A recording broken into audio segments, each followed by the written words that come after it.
Eu estou perdendo a fé, as coisas deixaram de fazer sentido. Para que a vida? A morte, o amor, Deus? Já não faz sentido mais, isso está me deixando angustiada, né? Quando alguém diz isso, também me vem em mente o seguinte: se a percepção que ela tinha sobre Deus, vida, morte e tal, diluíram a partir de uma colocação, a partir de uma conversa, a partir de jogar luz sobre a vida, se isto diluiu é porque não era real, né?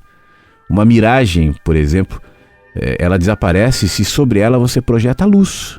Ela some. Aquelas miragens do escuro, é igual o fantasma. A pessoa que está no quarto escuro às 2 da manhã, tudo apagado, ouve barulhinho. Às vezes o barulho é um inseto, é um bichinho, é um estalar de madeira. Mas aquilo tudo vira muito maior, até que amanheça e as mensagens cheguem pela manhã. E aí a luz entra no quarto, e ao entrar no quarto você vê que não era nada, né? A luz dissipou os fantasmas. É mais ou menos o que eu tento fazer. Mas aí a minha resposta. Eu disse o seguinte: nós somos minúsculos seres que criam e creem na própria cultura e se apegam a ideias absolutas e precisam crer que tudo se desenha exatamente conforme a gente pensa. Por isso nós nos escondemos. Nós precisamos da legitimação para aquilo que chamamos de fé, a ideia de que seja tudo rigorosamente coerente com o que nós aprendemos. Caso contrário, o nosso castelo vai desmoronar. Quem é que pode aceitar que não sabe as coisas? Como admitir que nem tudo se encaixa em um olhar ligeiramente atento? E basta a mínima consciência que o presépio vai ser desarrumado. Aí eu volto também para um assunto que às vezes eu toco aqui no podcast, né? Por isso que a religião lida tão mal com a pergunta, porque a pergunta muitas vezes é a fresta por onde entra a luz que desarruma o presépio. Nós perdemos a fé na proporção em que ela vai deixando de se enquadrar no nosso enquadramento, quando ela sai da caixa que seguramente criamos e se mostra maior. Mistério. Promotora de questionamentos que até então jamais teríamos coragem de cogitar. Não há limites para o conhecimento, seja na área que for. Nenhum cientista está perto do todo, nenhum filósofo, nenhum teólogo. Não há intelectualidade que se aproxime da verdade por uma simples razão. A verdade não cabe na mente. A verdade não tem linguagem. A verdade não se encerra em códigos, sejam lá quais forem. Tudo que a gente pensa é válido. E vale como um apontamento. A nossa lógica nos leva por caminhos incríveis, até chegar o momento em que nós vamos ser obrigados a concluir que a partir de certas fronteiras é preciso abrir-se ao mistério que não cabe na minha racionalidade. E é a minha própria racionalidade que me diz que ela é insuficiente. Paradoxo. O universo inteiro aponta para isso.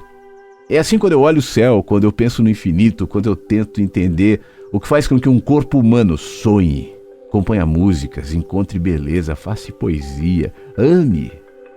O que está além do nosso parco conhecimento biológico, das complexas conexões neurais, da mente coletiva, da consciência humana, coisas que a gente não tem nem ideia.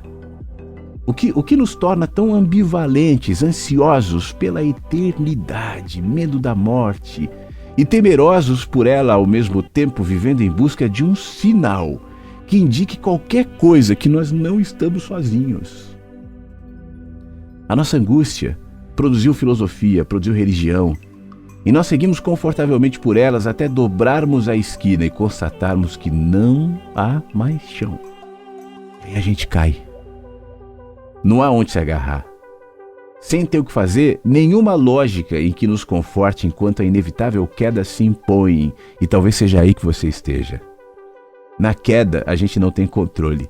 Deixou de ser seguro, a perspectiva mudou, as coisas perderam o sentido. E aí você tenta abrir o paraquedas das suas ideias, das suas crenças, da sua mente, mas ele não funciona mais. E as crenças?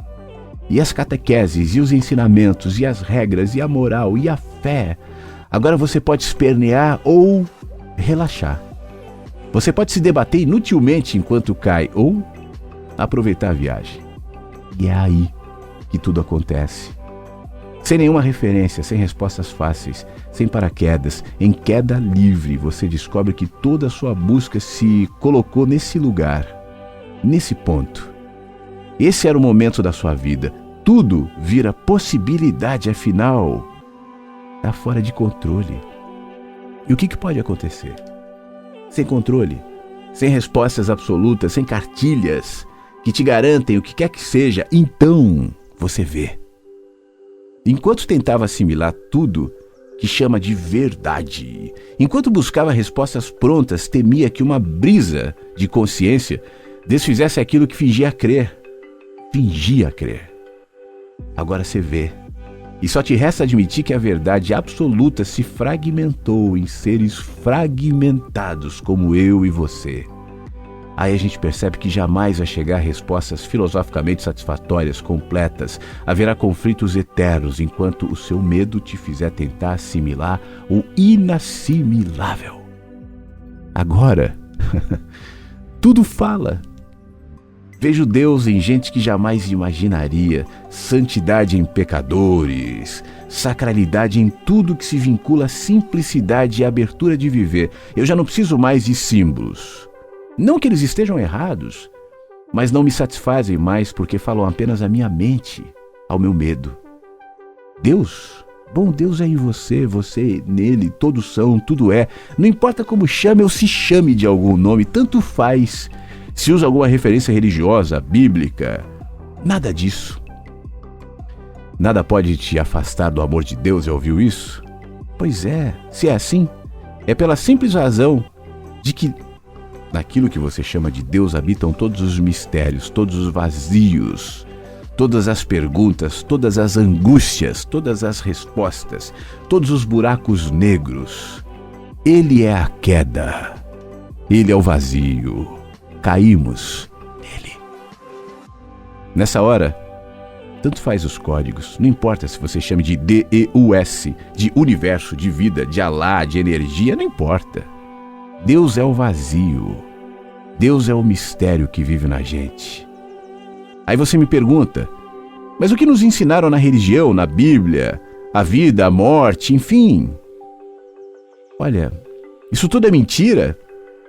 Vai ser mentira se você tentar capturar todos os significados na sua mente.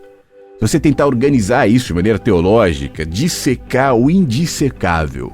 Mas vai crescer se você deixar que tudo que sempre creu se conecte com a queda e se expanda e se aprofunde e te tome por completo. Não tenha medo. Perder a fé não é errado. Duvidar faz parte. E nem sempre o caminho é tão previsível. Então, deixa de se culpar, muito menos de se torturar atrás de respostas.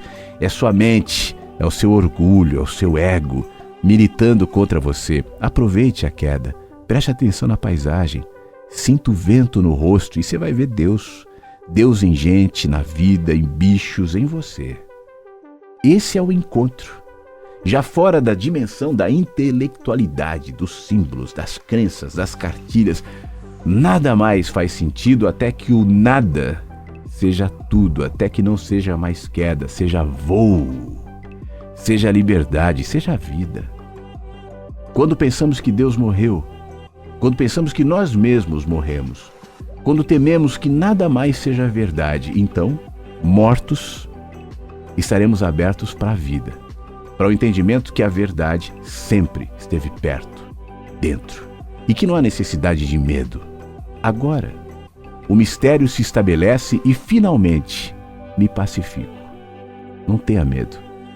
Você está em Deus e sua queda existe nele. Isso é um privilégio, porque logo você vai voar. Mensagens que chegam pela manhã.